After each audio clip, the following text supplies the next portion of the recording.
नमस्कार स्वामी भक्त हो.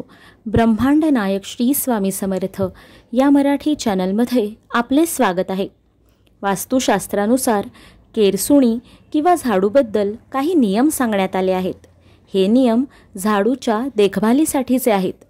वास्तविक वास्तुविज्ञानाचा असा विश्वास आहे की झाडूच्या देखभालीबाबत आपण ज्या चुका करतो त्याचे परिणाम आपल्या आर्थिक जीवनावर पडतात. कारण झाडू हे लक्ष्मीचे रूप मानले जाते. चला तर जाणून घेऊया झाडू किंवा केरसुणीबद्दल असे कोणते नियम वास्तुशास्त्रात सांगण्यात आले आहेत. वास्तुशास्त्रानुसार झाडूवर कधीही पाय ठेवू नये. असे मानले जाते की यामुळे लक्ष्मी आई रागावून निघून जाते आणि घरात दारिद्र्य येते. झाडूचा अपमान हा लक्ष्मीचा अपमान मानला गेला आहे. घरात झाडू कधीही उलट्या बाजूने ठेवू नये. वास्तूच्या नियमानुसार झाडू उलटी करून ठेवल्याने कौटुंबिक कलह वाढतात.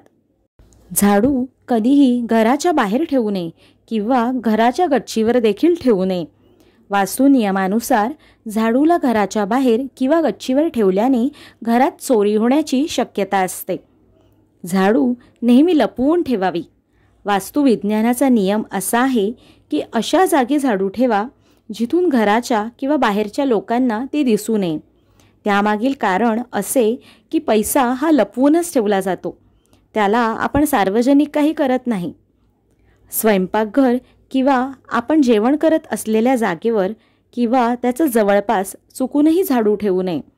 तसेच जुना झाडू कधीही नवीन घरात घेऊन जाऊ नये. हे वास्तुशास्त्रानुसार अशुभ मानले गेले आहे.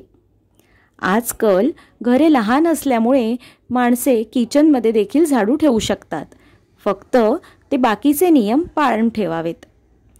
झाडू खराब झाली असल्यास नवीन झाडू शनिवारीच घरात आणावी. हे शुभ मानले गेले आहे.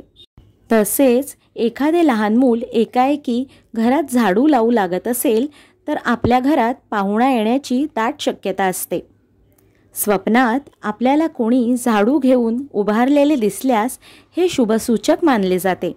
मित्रांनो, हा माहितीपूर्ण व्हिडिओ जर तुम्हाला आवडला असेल तर लाईक करा, शेअर करा आणि आपल्या या मराठी चॅनलला सबस्क्राईब करा. श्री स्वामी समर्थ.